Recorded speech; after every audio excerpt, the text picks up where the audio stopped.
Om Sang Saraswati Namaha. Namaste. Namaste. On page 215, we're going to discuss the story of Maha Bisha and Ganga. Many years ago, in the family of Vishvamitra, there lived a great king by the name of Maha Bisha. Maha Bisha was an extremely devoted king, and he had developed such spiritual powers that even the gods became envious of him. He was so steadfast in truth and so honorable in nature that he could change his consciousness at will. He developed such poise and willpower that he could ascend to heaven whenever he wanted. One day when he was visiting in heaven, he happened to see Ganga. Ganga looked very beautiful. He stared at her, and Ganga stared back. Brahma happened to see this and said, "Hey, Maha Bisha, great king, this is not the kind of conduct we encourage in heaven. If you're going to behave like this, why don't you go down to earth and be a man?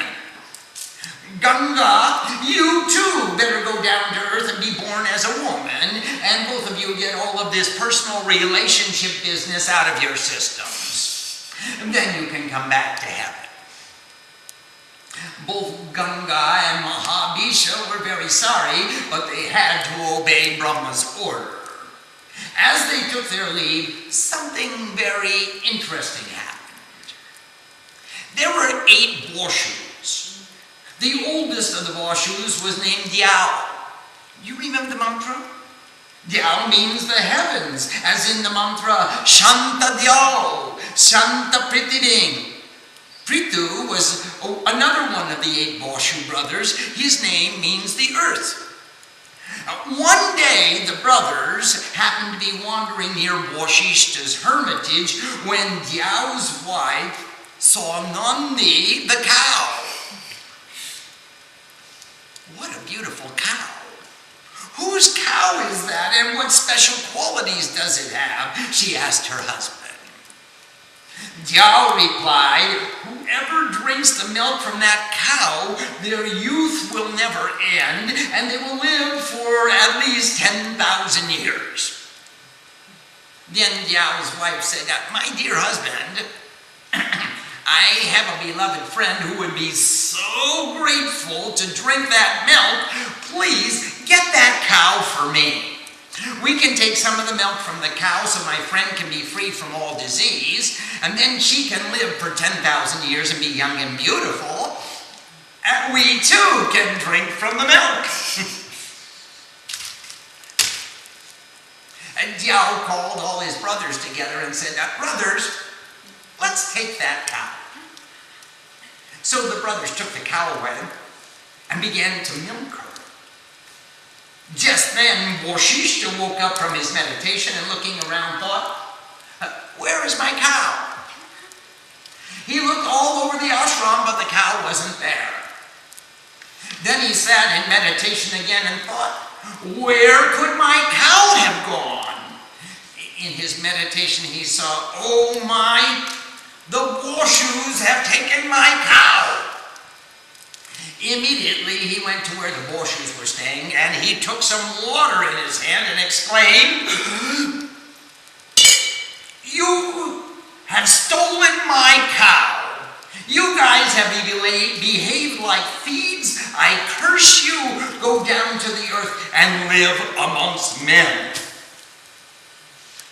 And the 7 Vashu brothers said, we aren't responsible.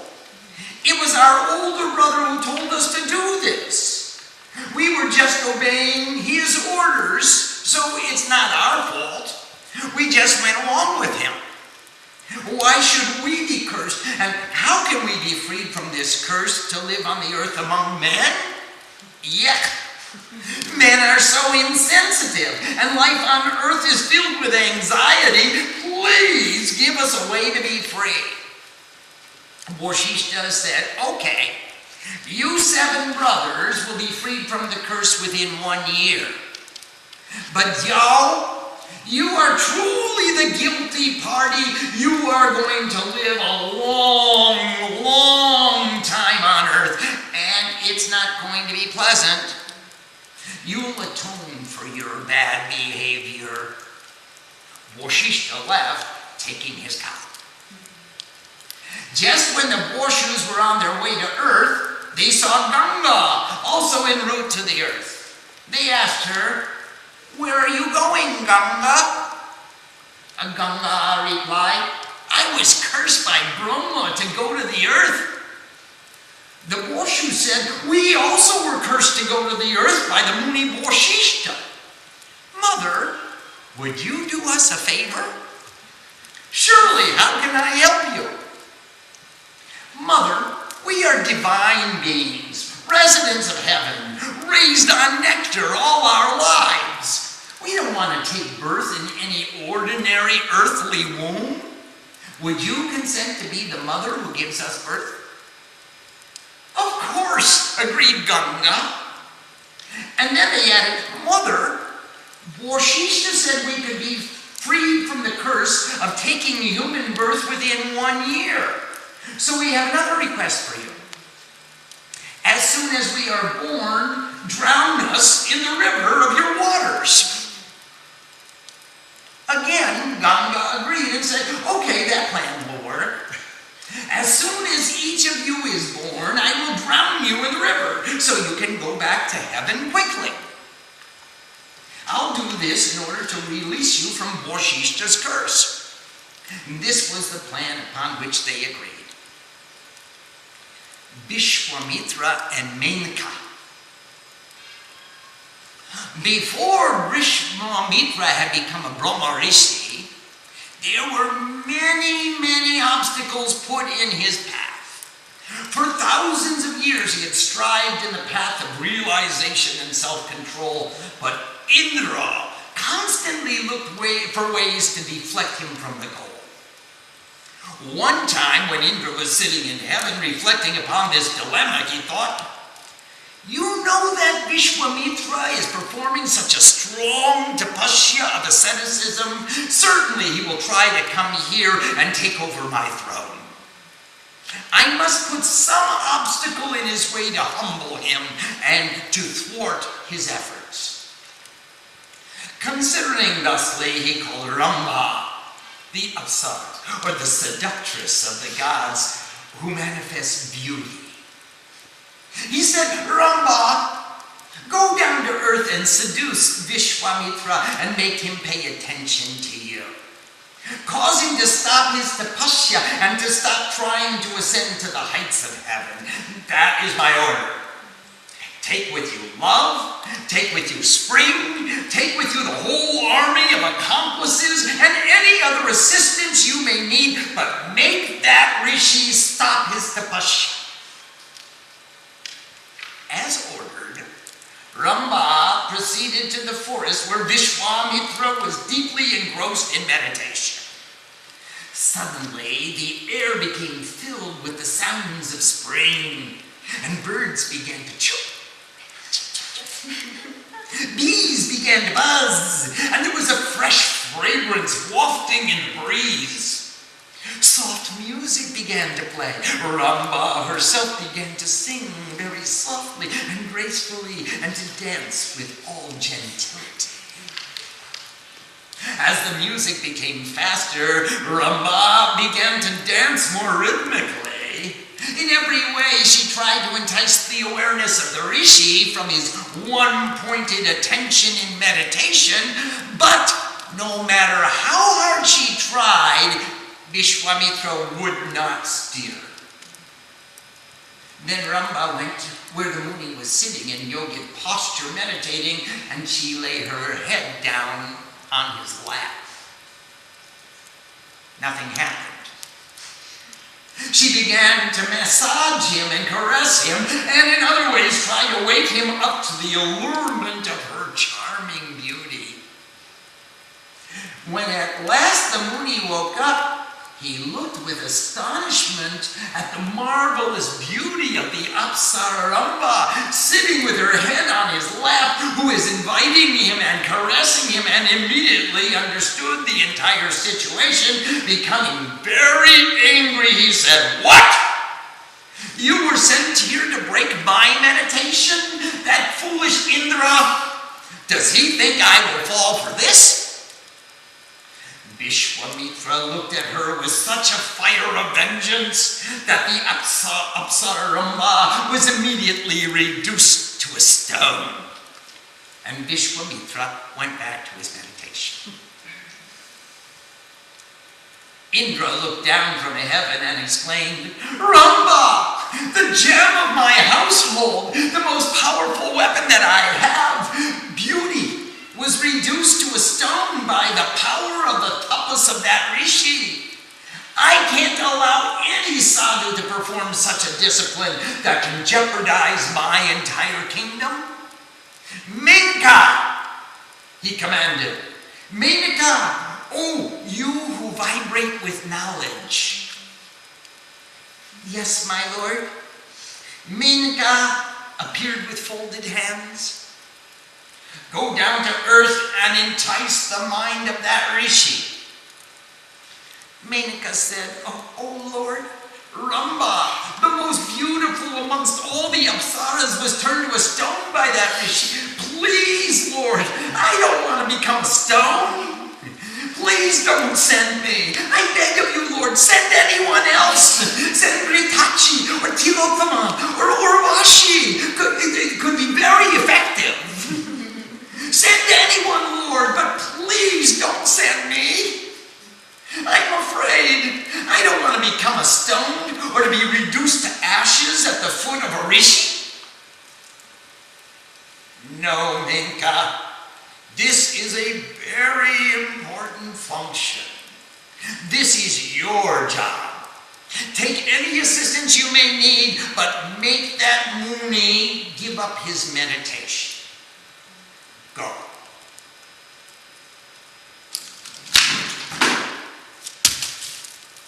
Menaka had no choice but to obey. As she prepared to go down to the earth, she summoned all the helpers of the heavenly arsenal. She began to pray, "Oh, please, Lord, protect me. I know the power of the tapas of this Muni. Please don't allow him to turn me into a stone. I've been stoned enough." And she called Love and said, "Love, please shoot your arrows at that rishi at the appropriate time and make sure to hit the mark. Make him fall in love with me, and please don't allow him to turn me into a stone." Menaka descended to the earth and began to practice all her magical arts of seduction. But try as she might, Vishvamitra never even saw her. So steadfast was he in the discipline of his meditation. He never even once became aware of her presence. Menaka danced and sang. She cooked delicious food and tried in every way to captivate the senses of that meditating rishi. She tried to perform worship to him even while he sat in meditation, but he was unaware of her presence. In every way she tried to capture the senses of that meditating rishi, but with no success. When Vishvamitra finally rose from his meditation, she tried to skillfully place herself by his path. But time and again he walked right past her without the slightest acknowledgement of her presence. Then she began to serve that rishi and in every way to help him in the pursuit of his goals. She began to help him in his puja by picking the flowers for worship and making ready his asan. Vishvamitra accepted her service, but never once felt the slightest stir in his heart, nor did he even take notice of who was providing this seva. Some time passed. One day, Vishvamitra went down to the river to bring some water, where Menaka was taking a bath. Just then, the god of love, recognizing this excellent opportunity, quickly placed the flower-tipped arrow in his bow and let it fly with perfect accuracy. The arrow struck Vishvamitra, and suddenly he took notice of Menaka, and he fell deeply in love.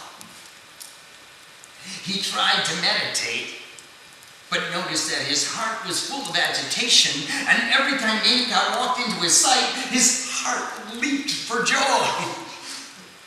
Menaka began to rub his feet in the night when he had finished his long sitting in tapasya. She would put scented oils in his hair and came closer and closer as they started to do tapasya together. Now they began to sit together for meditation. She began to participate in all of his pujas and became the most efficient helper that a sadhu could desire.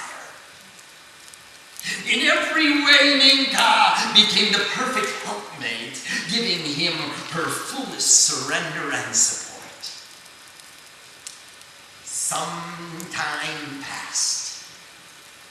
Vishvamitra fell deeper and deeper in love and began to surrender to the wily charms of the beautiful heavenly nymph, the Apsara who embodies the vibrations of knowledge. After some time, Menaka forgot all about the heavenly task for which Indra had sent her. She surrendered herself completely to Vishvamitra as he did unto her. And soon they were married, and they were both filled with gracious joy. Shakuntala. Menaka became pregnant, and they performed the prenatal ceremonies from conception to the preparations for giving birth. Without even noticing it, little by little, Vishvamitra began to spend more time with his dear wife and less time with his worship. He loved his wife so dearly. Indra looked down from heaven and was pleased. When the appointed time came, Menaka gave birth to a beautiful baby girl. Vishvamitra was filled with delight. The child was radiant, conceived and nurtured in the deepest love and respect. Vishvamitra performed the pujas relating to the birth of the child and became lost in the bliss of his householder's life. Then Indra said to Menaka, "Your work is finished. You have destroyed his meditation and made him bound by attachment. My dear Menaka, you have performed perfect success. Now leave the child with Vishvamitra and come back to him." Menaka, who had been lost in the bliss of marital fidelity, was suddenly called to the consciousness of the reality of her situation. How can I leave my helpless newborn baby? How can I leave my husband who has surrendered to me fully and trusted me completely? What kind of dharma is this? She asked in dismay. This is not the dharma of a woman and a wife. Indra said, "You are not a woman nor a wife. You are an Apsara. Your job is to do the bidding of the Lord of the Devas and to captivate the minds of munis who strive to become gods through their tapasya. That is your job. Do you think anyone who likes can approach heaven without possessing the special qualities demanded of the gods? Absolutely not. That is why you Apsaras must teach humanity the lessons of humility, to let them know that all that lives must act in accordance with nature. Now, come back to heaven. Don't worry about your concepts of right and wrong. We can make atonement later for any wrongdoing. But the laws of karma and the supremacy of fate are inviolable. Now leave the baby with her father and come home. Menaka begged, Lord, please give me some time. I can't. I can't leave this child. This baby needs the nurturing of a mother. How will I tell Vishvamitra, who trusted me and surrendered his pure love to me without reservation? Certainly in the fire of his anger he will curse me and turn me into a stone, just as he did to Ramba. Indra became angry. If you don't come home right now, then I will curse you and turn you into a stone. Oh Lord, please let me at least tell Vishvamitra before I leave him and our child. Okay, but don't delay. Menaka went to Vishvamitra filled with sadness. My husband, I must make a confession to you. Indra ordered me to come here to destroy your meditation. That was the purpose of our relationship. Now that we have a child and you are fully committed to the householder's life, Indra has ordered me to come home. I know you are going to curse me for this and turn me into a stone. I am worthy of that. My behavior is not proper for a woman, a wife, or a mother, and I deserve to be cursed. Please, go ahead and curse me. It would make my conscience feel better for receiving the proper fruit of the seeds of the karma I have sown. I would like you to curse me, because I know this treacherous conduct is improper. I love you very much, my husband. I love our child as well. But if I don't go back to heaven right now, Indra will cause me to become a stone. Swami, I would rather be cursed by a righteous husband than by Indra for his unrighteous actions. Please, go ahead and curse me. Vishvamitra looked at Menaka and said, I am not going to curse you. You did your duty and it is no fault of yours. You were successful at completing Indra's task. You were successful in completing Indra's task. You have already destroyed my meditation. Now go to heaven. Don't get cursed by Indra, nor is there any need for you to be cursed by me. Go to heaven. I don't need you. You set out to break my meditation and destroy my tapasya, and you have been successful. So go, take your child with you, and go. Husband, I can't take the child. The child has to stay here on earth. She is not of heaven. The child is born of earth. Then leave the child and go. Do what you have to do.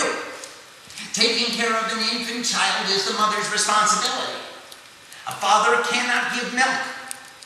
If you want to go to heaven, then go ahead. Abandon your child in the forest. I'm going off to continue the tapasya you set out to destroy. I will show that Indra. And Vishvamitra stormed off into the forest to perform tapasya. Menaka began to cry. She made a bed of leaves on the earth and laid the baby within. With great sorrow, Menaka most tearfully ascended to heaven. All alone in the forest, the infant child began to cry. A shakun bird came and spread its wings over the baby to protect the child from midday sun. So the baby was at the feet of the tala of the shakun bird. A shakun is an eagle that has a large wingspan. And the shakun bird spread its wings and made shade over the child for protection. And the baby was at the tala, the feet of the shakun bird, under the protection who with wings spread wide stood guard as a sentry. Just at that time, the Rishi Kongwa was coming along the path with some of his disciples. "Stop," he commanded. "I hear some noise over there amongst the leaves in the thickets of the forest." He walked over and looked down to see this curious sight. A beautiful, radiant child being guarded beneath the spread wings of the great bird. He carefully reached down to pick up the baby and held her close to his breast. He thought, what a beautiful, divine child, all alone in the forest, with no one but a shakun bird to stand guard as a sentry. Certainly this child will fulfill some great karma in history. I will take this baby home for my wife to nourish. He took the baby home to his ashram and performed the natal ceremonies for the birth of the child. He gave her the name Shakuntala, she who resides at the feet of the shakun bird. Shakuntala grew up in the ashram of the Kanga Rishi. She grew up into a beautiful young lady, filled with the wisdom of the saints. As she grew into marriageable age, Kamba's wife said to the Rishi, "Rishi, it's time that we start thinking about our daughter's marriage. Please find a suitable husband for her." Rishi Kambwa said, "I shall go into the forest to do tapasya, and I shall meditate to find out who might be a suitable husband." Then the Rishi, along with many of his disciples, went into the forest to practice tapasya. Just at that time, the king of Hastinapur, born of the lunar dynasty, the king Dushyant, came into the forest for hunting. One of his ministers told him, "O great king, yonder lies the hermitage of the great Rishi Kamba. King, you should go and pay your respects. He is a great Vedic Rishi, a very wise and honorable seer." Dushyant went to visit the Rishi's hermitage, and as he approached the ashram, he saw the very beautiful Shakuntala. Immediately his heart was pierced.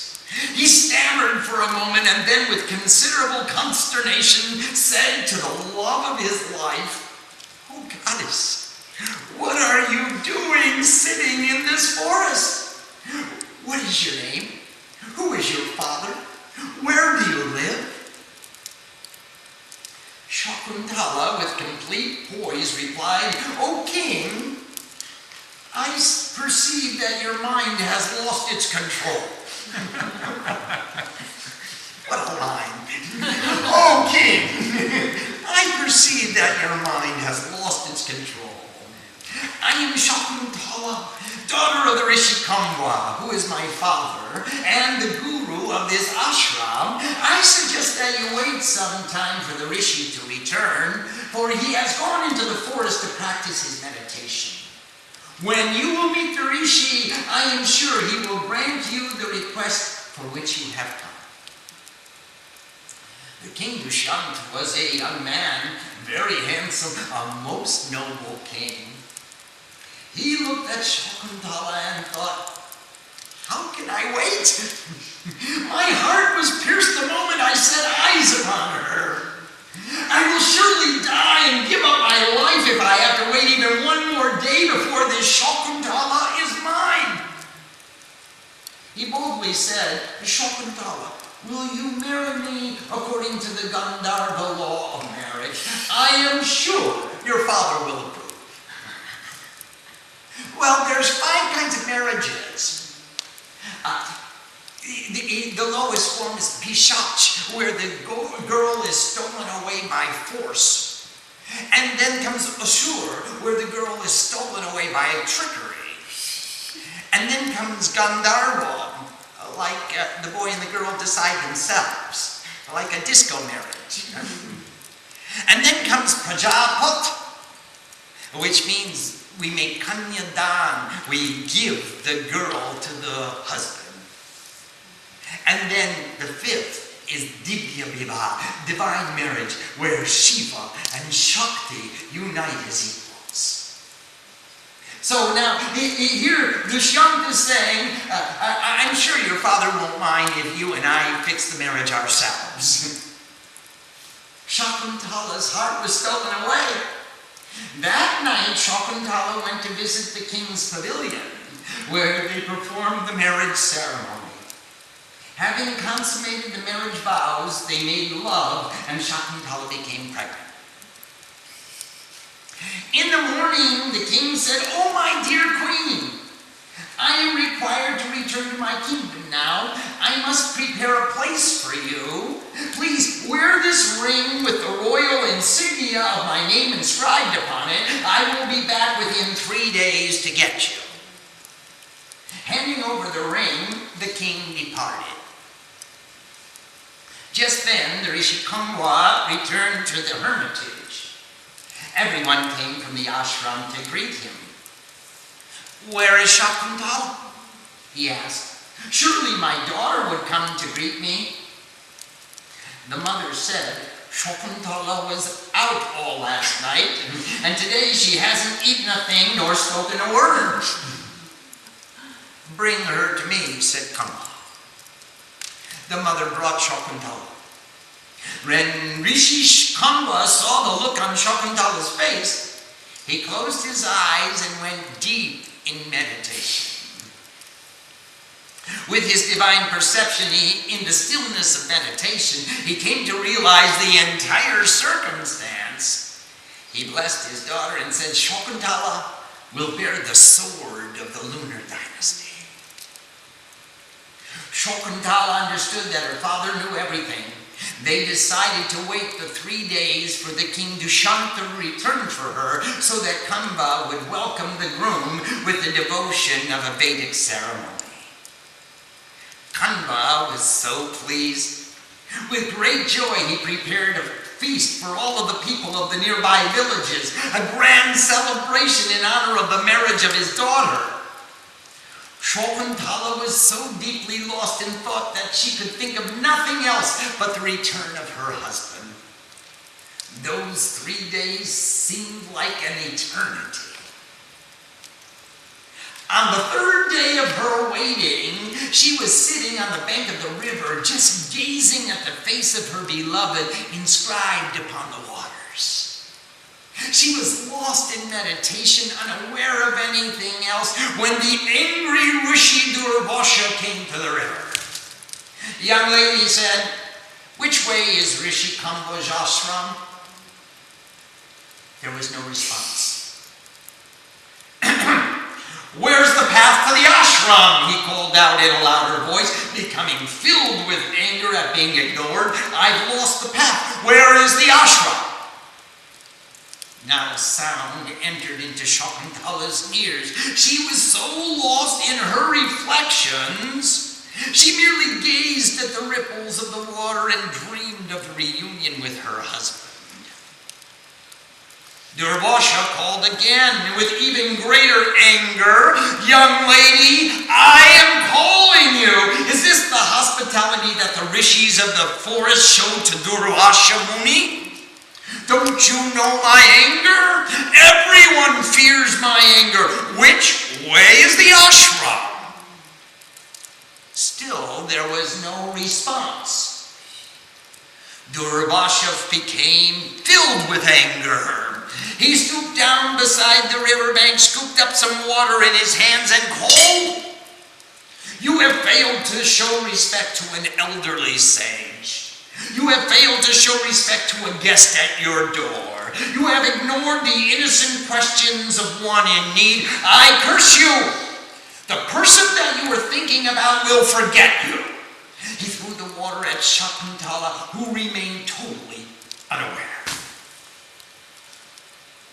But 2 of her friends that were sitting near to her witnessed the entire scene, and when they saw the Muni storm off into the forest, they ran after him and said, "Oh, great Rishi, please forgive our friend Shakuntala. She was just newly wed and has been left by her husband. She was thinking again and again about her husband and when he will come. Please take back your curse. The ashram is this way. We will give you all the hospitality we can offer you. Please, Muni, take back your curse. Durvasha said, well, this is certainly better behavior than your friend showed me. But once a curse has been given, it cannot be withdrawn. What I have said will come to pass. But because of your friendship, because of the humble way in which you are requesting me on behalf of your friend, I will give you the boon that a time will come when the person of whom she is dreaming will find some object which will inspire her memory. Then the curse will be withdrawn. So saying, Durvasha Muni marched off into the forest. 3 days passed and became 3 weeks, and there was still no sign of the king. When 3 months had passed and there was still no sign of the king, Shakuntala was beginning to have some motherly symptoms and getting a little bit large around the middle. Her mother said to the Rishi Kanva, "Oh Rishi, I'm beginning to doubt if the King Dushyant is really going to come back for our daughter. Maybe he has forgotten her completely. Now our daughter is showing signs of motherhood. It is time that we take her to the king's household, because if she is to bear his child, the child should be born in the household of the father, not that of the mother. This is even more important, for this child is destined to be of the royal family. Rishi, the time has come to send our daughter to her husband's home." Rishi Kanva called 2 of his disciples. "Accompany our Shakuntala to the king's palace and tell the king he should accept responsibility for the karma he has performed and to accept his wife according to our Hindu law and traditions. It isn't right for a king to behave in such an irresponsible way, having a relationship with a Brahmin girl and then leaving her without another word. So now, O king, do what is proper." The 2 hermits escorted Shakuntala in their journey to the king's palace. The path wound through the dense jungle and then to the edge of the forest. Soon they came to the banks of the Jamuna River. The 3 passengers sat down in a boat in order to cross the river. As the boatman was pushing the boat across the river, Shakuntala was playing with the waves in the water, skimming her hand over the surface and splashing and enjoying the coolness of the spray. She didn't even notice when the ring slipped from her finger and sunk into the depths of the great river. When they finally arrived at Hastinapur, the hermits from the forest wandered through the great bazaars until they came to the king's palace. The rishis requested to speak with the king, and when they were escorted into the audience chamber, they said, "O king, we have been sent by the great Rishi Kanva, who sends this message to you. O king, now you should take your wife, Shakuntala, and you should fulfill your responsibilities as a husband and a father. She is pregnant with your child, and the child should be born in your own house. Now, O king, please do what is proper to uphold the law of Dharma as well as the honor of my daughter." The king, Dushyanta, looked at Shakuntala and turning to the rishis said, "You are saying this is my wife? I don't recall having any marriage. Please tell me where we were married and when. Who was the witness? I have no recollection whatsoever. What kind of nonsense is this?" The rishis were unable to convince the king. They said, "O king, we are rishis from the forest. We would not lie to you. You married this daughter of ours, this innocent girl from our ashram. Now take your wife, or we will return to the rishi and tell him that you refuse to take your wife, in which case she will be blamed, and we won't take her either. She will be shamed and will be required to live alone, exiled in the forest. Now, O king, take your wife. The king replied, I don't know what you're trying to pull here, but I assure you there is some deceit. I never saw this woman before. You are just trying to find a husband for your unwed daughter. I never had any marriage with this girl. Well, this king is not just going to stand for these unjustified accusations. Take your girl and get out. The rishis were mortified when Shakuntala spoke up. O king, I trusted you and believed in you. How could I have thought that you would treat me with such disregard? Now I will show you the proof of our relationship. Do you remember the ring that you gave to me? You had said to me, keep this, my beloved. I shall return for you within 3 days. I'm going only to make a place ready for you. Now, O king, see the ring. She held up her hand to show the king the ring with his insignia, but looked with amazement as she saw that the finger was empty. The king said, what ring do you wish to show me? Show me the ring. If you have a ring, show it to me. Shakuntala said incredulously, I don't know where it has gone.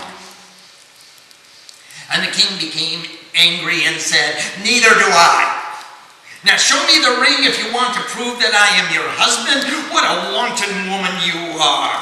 You are trying to use subterfuge and trickery in order to make me responsible for your wanton ways. Get out of my palace. This is an outrage. Go back to the Rishi Kamba and ask him to show me the ring.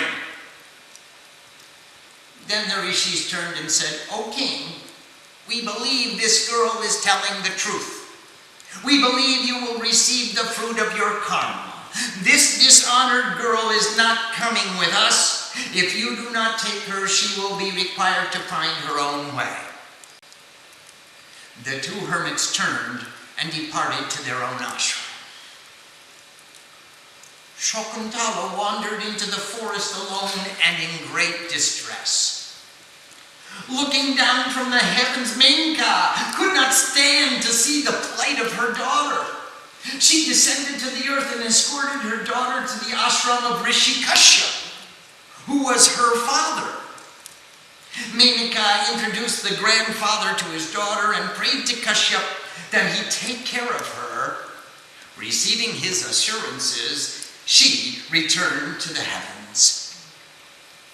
Receiving a respectful welcome from the high-souled munis, Shakuntala stayed in the ashram.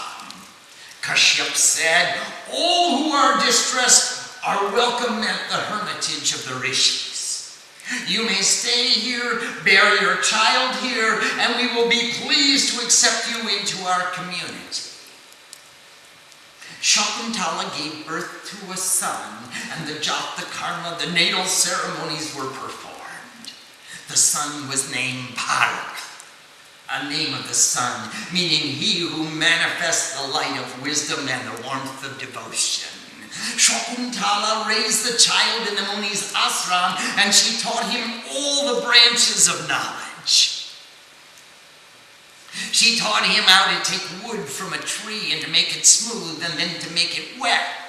How to warm it over a fire and bend it into a bow. How to cut the little branches from the trees into straight, strong arrows. She taught him how to shoot the arrows so that they never missed their target. And Bharat became the greatest archer of all India. She also taught him the folklore of their heritage, along with the inner meanings of the scriptures. years. Even in his early age, he could quote mantras and their meanings, and in this way, the young child grew up in the ashram, learning the lessons of how to protect Dharma. One day, a very strange circumstance occurred. A fisherman was fishing in the Jamuna River, and in his net he caught a big fish. And when he brought the fish home, he cut it open. And inside the fish's belly, he found a gold ring. On the ring was inscribed the name of Dushyanta. He thought, this is such a priceless ring, and the name of our king is inscribed upon it. In no way should I keep this. I shall bring this to the king right away. Maybe he will even give me a reward for my trouble. If I do not, I might get into trouble. Immediately, the fisherman went to the king's palace and said to the guard, "Guard, I must see the king." The guard said, "What do you mean, fisherman? You want to see the king? At this hour of the day, without an appointment, what do you want to see the king for?" And the fisherman said, "I have something very important that I must give him, and I must give it to him personally." The guard called the minister, and the minister came and said, "Fisherman, why do you want to see the king?" Then the fisherman replied, "As I was out fishing yesterday, I caught a fish. And when I cut open the fish, I found a ring inside. I believe this may be the king's ring, and I want it to be returned to him. I want him to know that I didn't steal it, but I found it inside a fish." The minister took the fisherman directly to see the king. After the fisherman told his story to the king looked at the ring and immediately remembered Shakuntala. "Oh, my dear Shakuntala, my wife, where is my wife?" He was so happy he gave the fisherman a very generous reward for finding the ring and bringing it to him. Then he called all his ministers and said, "Ministers, send soldiers all throughout the kingdom. We must find Shakuntala, my wife. She came here to me after I broke my promise that I would return to her ashram to get her within 3 days. She came here and I insulted her. I sent her away. Oh my goodness, what difficulties she has experienced. What an insult I have committed." He sent all the ministers along with his army to search throughout the kingdom. He was filled with sorrow and remorse. He sat in his temple praying, "When will they find my Shakuntala?"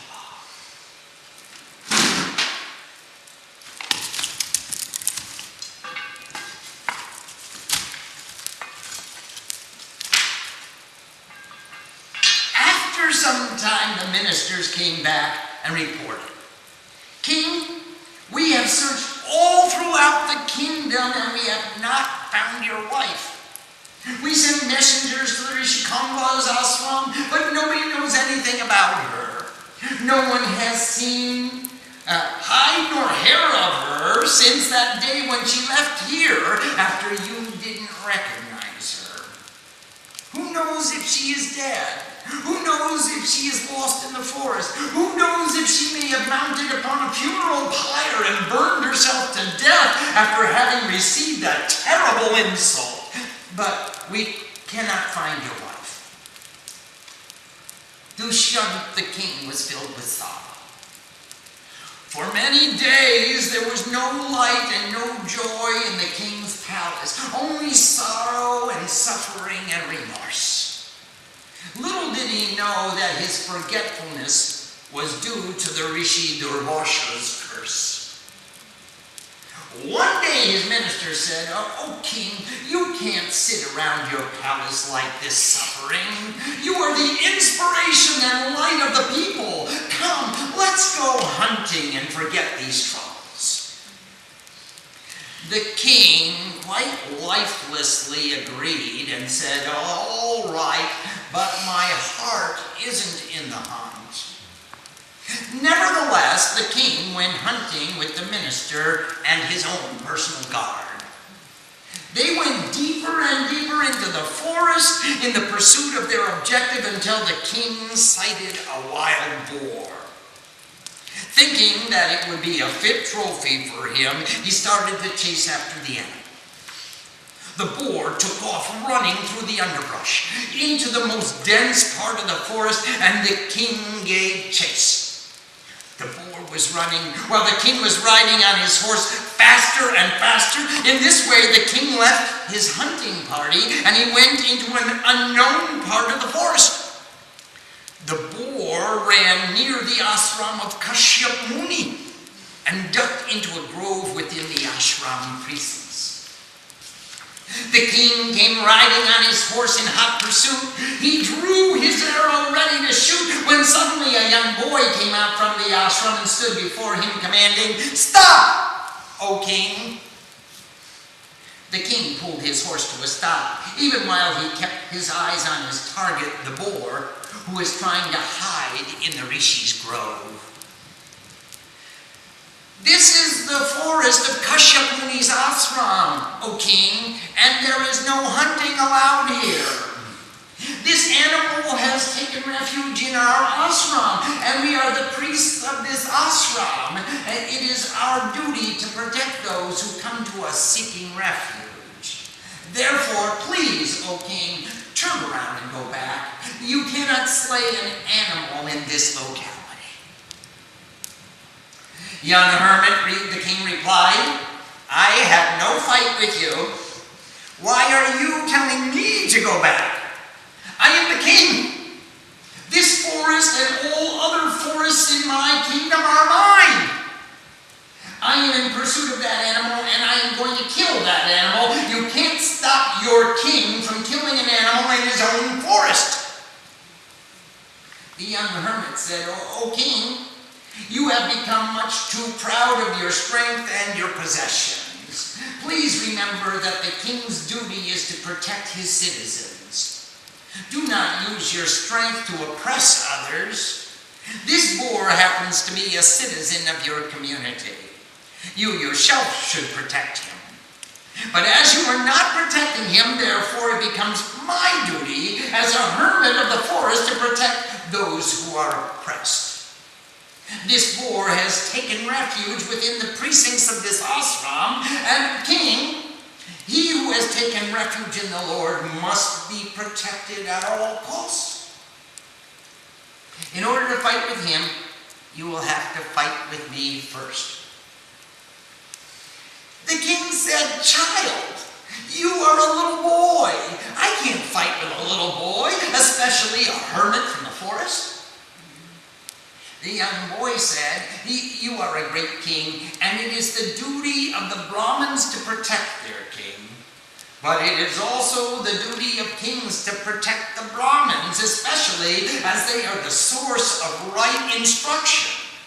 So please, O king, protect our Dharma, protect the Brahmins, and leave this oppressed animal who has sought refuge in this ashram."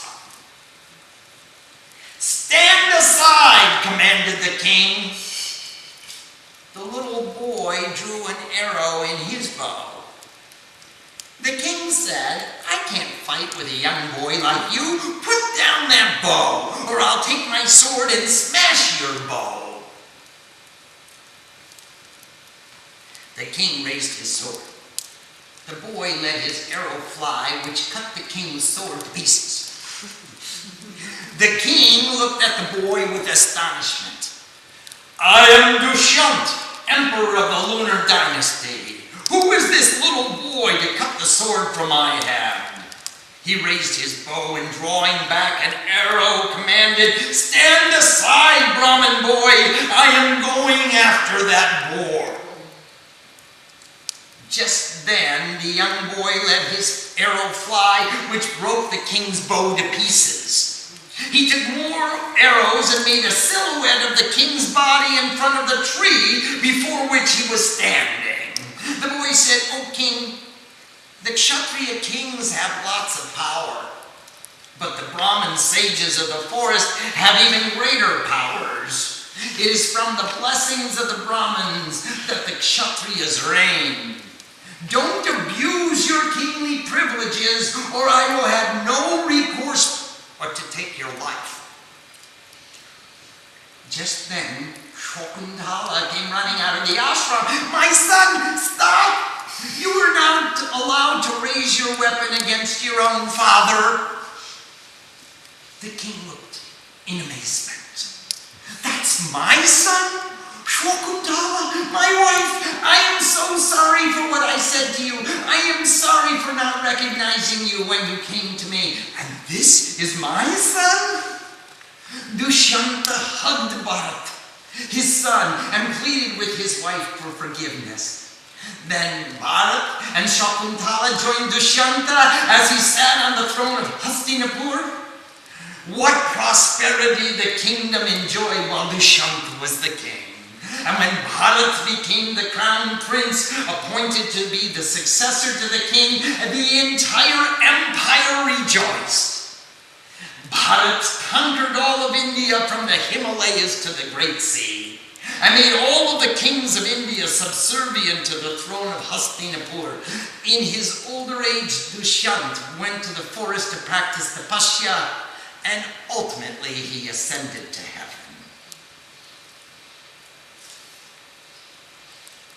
Om Sam Saraswati Namaha. Namaste.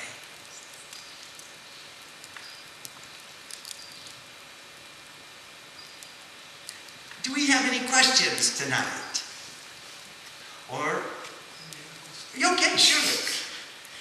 Throughout the book we have references to heaven, Swamiji. Yes. Some define heaven as the present moment.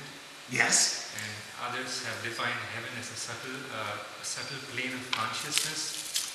And still others, in these stories it appears that heaven is a place where, a physical place where the kings have ascended to. Yes. Now, which of these is correct, and what does how does the sadhak relate to heaven? How does the heaven feature in the goals of the sadhak? Well, first question is, which of these is correct? And the answer is all of them. All of the above.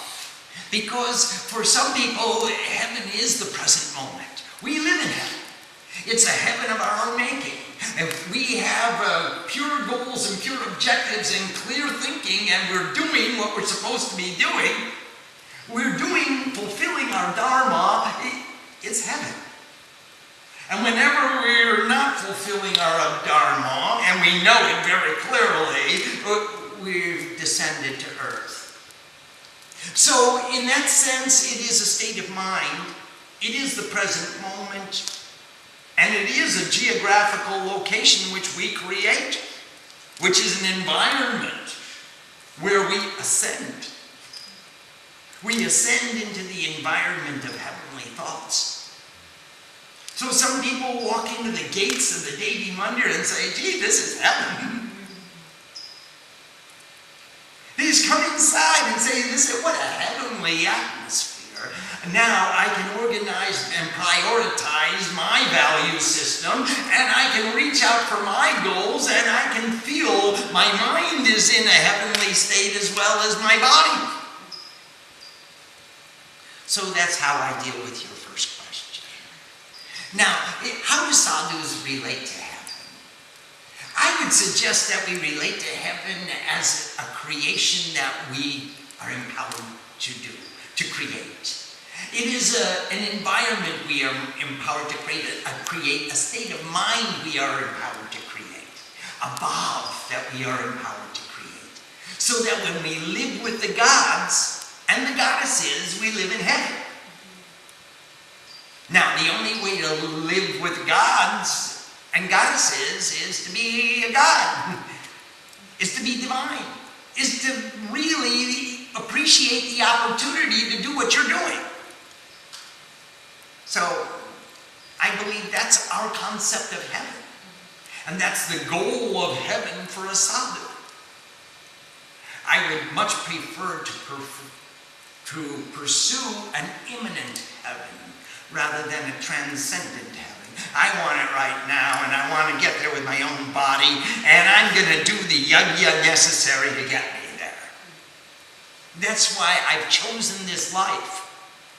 It's living in heaven is about the choices that we make. It's about the Sakuntala. Because when we make the Sakuntala to be divine, then we get to live in heaven.